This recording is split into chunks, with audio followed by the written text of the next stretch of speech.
Alright, well, we're going to be trying a little experiment, and that is going to be to make butter, cultured butter specifically. And this isn't supposed to be too hard. The first step, just got some whipping cream here, heavy whipping cream. Now, this stuff I just found at a local store. It's not overly important. I did look for the stuff with the most fat that I could. And this is something like 40% fat, and so you should get a little higher yield, the higher fat content. The only other thing I'm going to be using is some cultured yogurt. So this is Faye yogurt. I've got a little too much, but I don't know, I'm going to put it all in and see how it goes. The ratio is supposed to be like a quart of cream and like a cup of cultured yogurt. Some people, and some of the stuff I've seen, they also use cultured buttermilk, but I couldn't find any.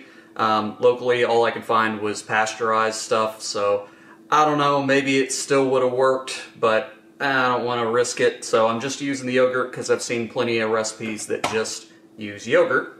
So what I'm going to do, you're just supposed to put this stuff in and leave it for like a day.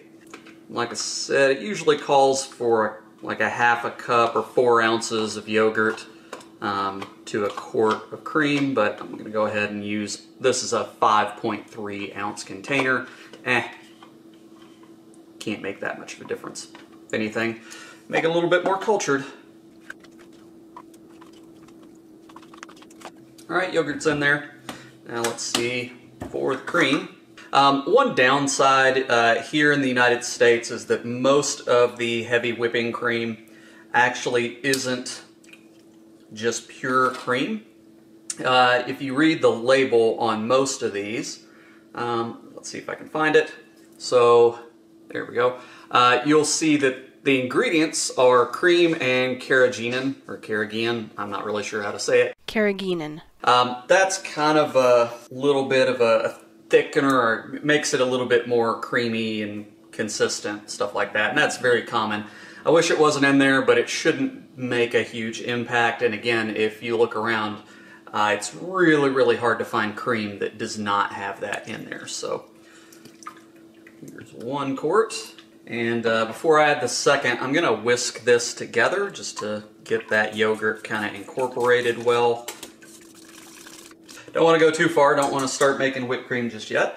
And so now I'm going to add the second quart.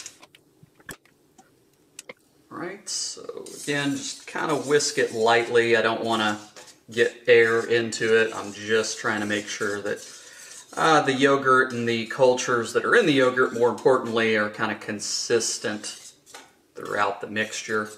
Okay, in theory, now we cover this so that it's not exposed and just leave it overnight. So I'm going to put some plastic wrap on this.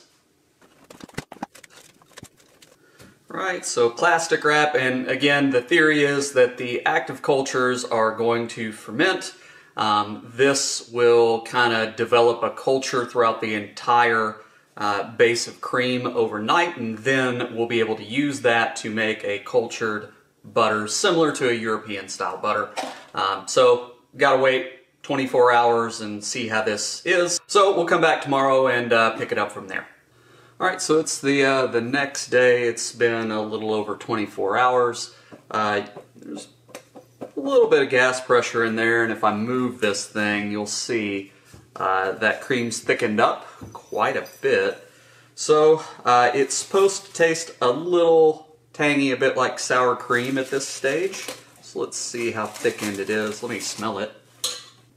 Yeah, it doesn't smell off, it doesn't smell bad. It smells a bit like sour cream or yogurt. It definitely got a little thickness to it. Not bad at all. Very, very rich. You know, doesn't taste off, does not taste bad.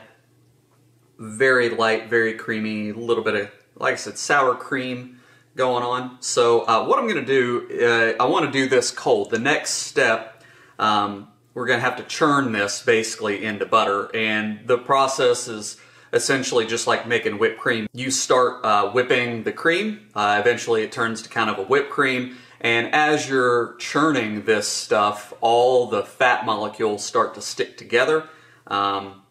The fat molecules a little more hydrophobic, and so the water and the protein and stuff separates out into buttermilk as those fat globs start to stick together more and more. So basically you go past whipped cream, and that's when it starts to break and you see the liquid come out. That's going to be the buttermilk separating the more water hydrophilic stuff away from the fat, which is hydrophobic.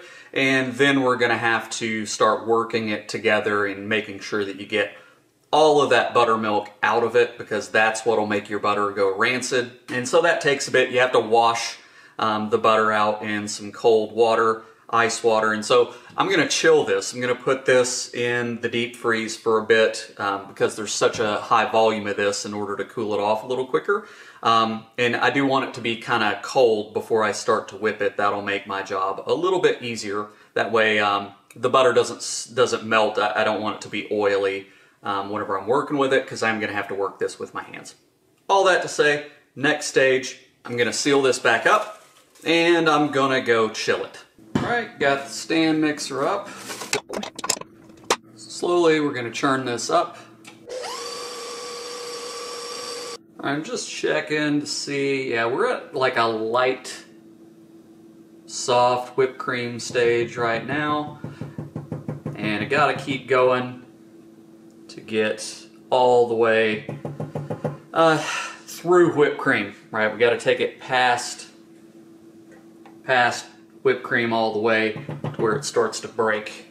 So, gotta keep going. A little check. Getting pretty stiff whipped cream now, and I think it looks like it's starting to grain just a little, which means that whipped cream's about to break before too long. And you'll start seeing little lumps form in it as that starts to split. And that's basically the fat globules starting to stick together and separate from the more hydrophilic stuff. Alright, so there you go. If you look at that texture, you can see how rough it looks. So that's split whipped cream. So yeah, it's getting close, and at this point we should start seeing some liquid start to separate out. So once that happens, I'm going to switch away from the whisk to switch to a different type of paddle that'll be easier to use whenever it's a thicker consistency. Alright, so you can see it's really coming apart. So I'm going to take this out, making a bit of a mess. Okay, and I'm going to be switching to this more paddle style beater here. Just because that'll be easier to get the butter out of that instead of trying to get it out from inside of that whisk. So you might have to pay attention if you ever try to do this, because what's going to happen is when the buttermilk starts to separate, this thing can get messy. So try to pay attention, because you might need to reduce your speed at some point so you don't start slinging stuff everywhere. I've already got junk all over the counter at this point from trying to shake that beater off, so just, you know, a heads up that that's what's going to happen, and if you keep trying to whip it really hard, you'll throw buttermilk everywhere.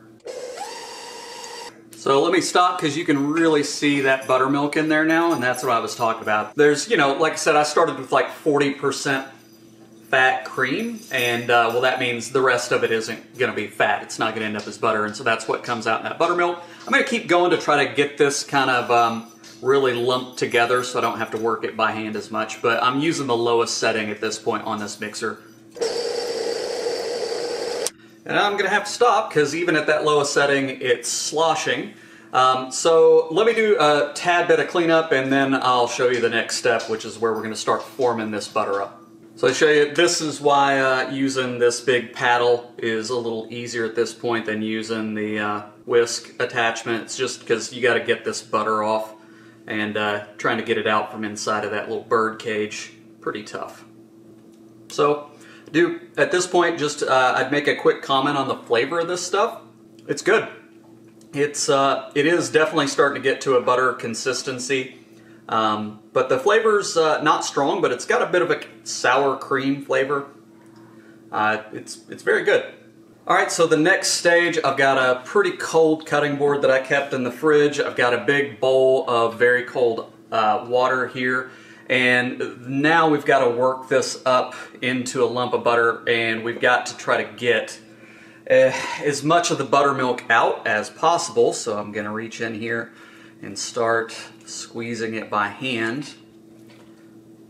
Just trying to squeeze that water out.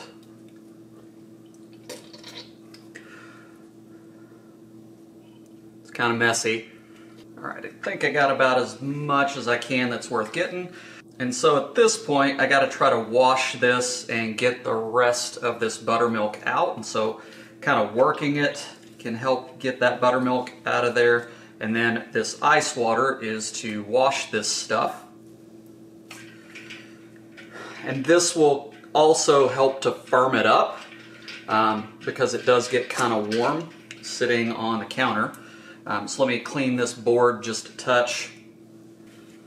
Right. Yeah, this butter's getting good and cold now. So now that's cold, again, just gonna work it, try to get as much water out of it as I can. Let's go again.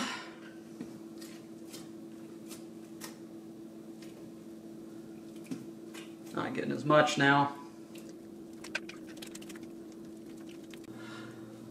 Alright, so now that I've washed it a few times, I've got another clean water bath here, and we're going to see whether we can get the water to kind of come out clear next time.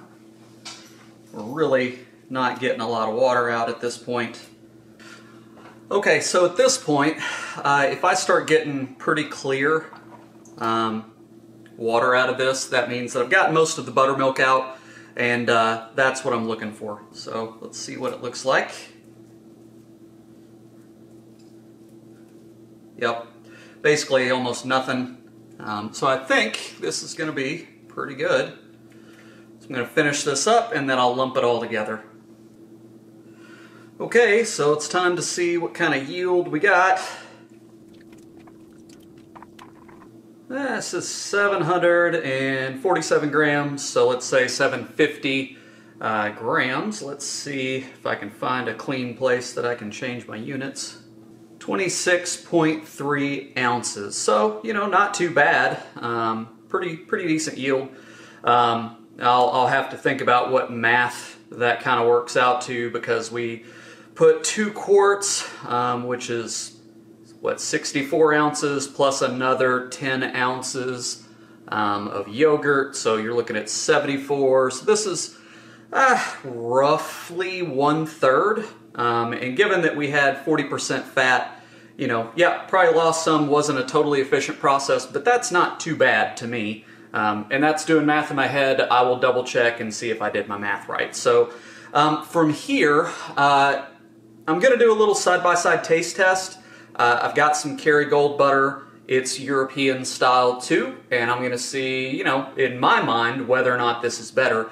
You can also work out and salt this, and there's some different levels of salt to taste that people might do.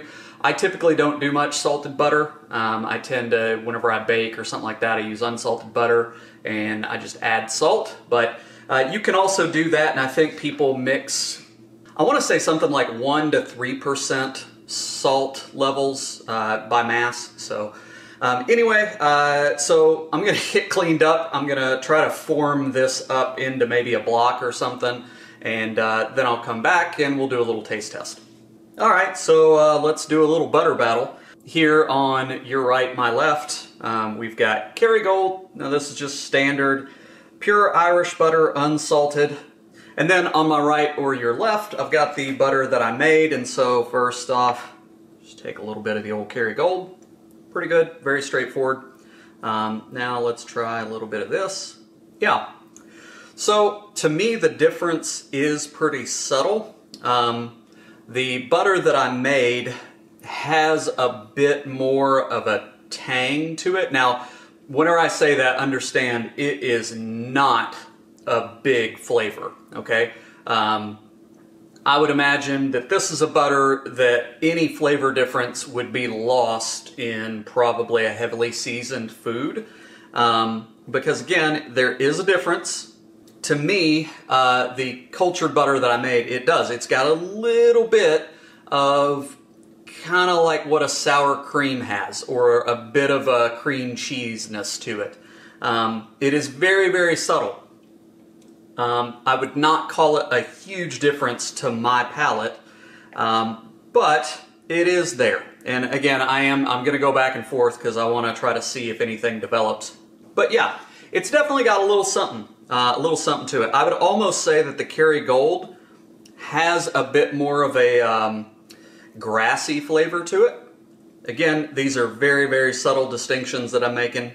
Whereas, yeah, the cultured aspect is just, it is so subtle, but it is there. Yeah, so let me just sum up by saying that the Kerrygold is supposed to have a light cultured flavor. And I would say that the butter I made definitely has a more pronounced cultured flavor. But all that said, it's not gonna light your world on fire, I don't think. Some people may notice more of a difference than others, but to me, it's very straightforward. It's butter. It's not a different product, right? I mean, butter's good. I'm sitting here, I'm eating pure butter. I am going to test this on some bread or something else, and so let's see if that makes any difference. I do wonder, you know, will the flavor difference, because it is so slight, will it hold up, you know, once you actually put this on something? Because, I mean, look, butter's good, but how many of us actually just sit there and eat butter? You know, don't judge me. But, yeah, I mean, it's obvious that to really understand the difference, just kind of a pure taste test might not be the best environment, so I'm going to get some good bread, and we'll see if it makes any difference actually being used as it's intended.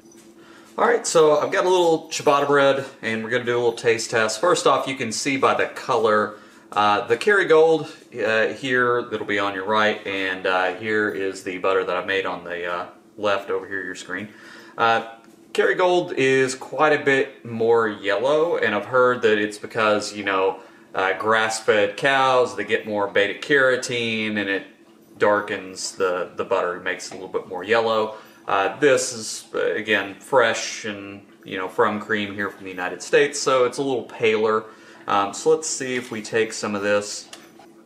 Alright, so we've got them both pretty heavily buttered. I will say, the butter I made, it seems to soften up quite a bit. At room temperature, it just feels a little softer. So let me give these a quick taste. Kerrygold's good butter. It's also pretty good. Let's go back. Yeah, so on bread, the difference is very, very small. I don't know, blind taste test on this bread if I could taste the difference. That's I think my honest take on it. You know, you taste the butter directly. The homemade has a little bit to it. It's very clean tasting, but it does have just a bit of that kind of yogurt flavor.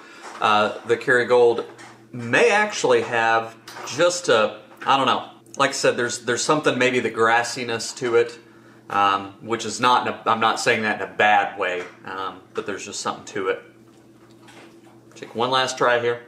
Yeah, so on that taste test, I would say very, very subtle, if any detectable difference while you're eating. You know, direct taste test, yeah, you can tell a little bit of a difference if you really pay attention, but on bread, they both tasted like butter, and that's really all I can say is on that bread, I just couldn't really find a big difference. Now, maybe some people have a better palate than I do with that, so, you know, your mileage may vary, but I would say for, you know, making butter, it does take a little bit of work. Cream is not cheap, so I don't know that you're saving any money. But it is an interesting kind of experiment. You know, I think if somebody wanted to do that with their kids or something like that, by the way, you can probably hear my dog decided that right now is the time that he needs to have his supper, so he is eating and drinking in as loud a manner as possible. But, you know, I think if somebody wanted to make their own butter, it's an interesting thing to do. It's not a difficult process. I'd also say that it would be kind of probably a fun thing to do with your kids, because, you know, you could do this and teach them about fermentation, hydrophilic and hydrophobic materials, and like, where does butter come from, and where does buttermilk come from, right? What is buttermilk? Those sorts of things would be kind of interesting to do with a kid, to really show them this stuff, because it's a very tangible transformation, going from cream to that fermented cream that was thick, and then, you know, watching them separate out into butter. And buttermilk is a very, very interesting process, and especially for a kid, that would be some really good education for them. I don't know that I'm going to keep making my own butter, because, well, again, it's just not a big enough improvement for me. The last thing, though, is you do also get buttermilk. So even though I've been focused on the butter, you can use that buttermilk for other things. So, you know, make buttermilk biscuits or pancakes or something like that. I've actually saved the buttermilk, and maybe I'll whip up something with it before it goes bad. From what I've heard, the homemade butter, I might get a few weeks of shelf life in the fridge, so I'm probably going to freeze most of it and use it sparingly whenever I drag it out, like just take it out in chunks, because since it's not pasteurized, active cultures and stuff, it's, you know, going to be more likely to go rancid on a quicker basis.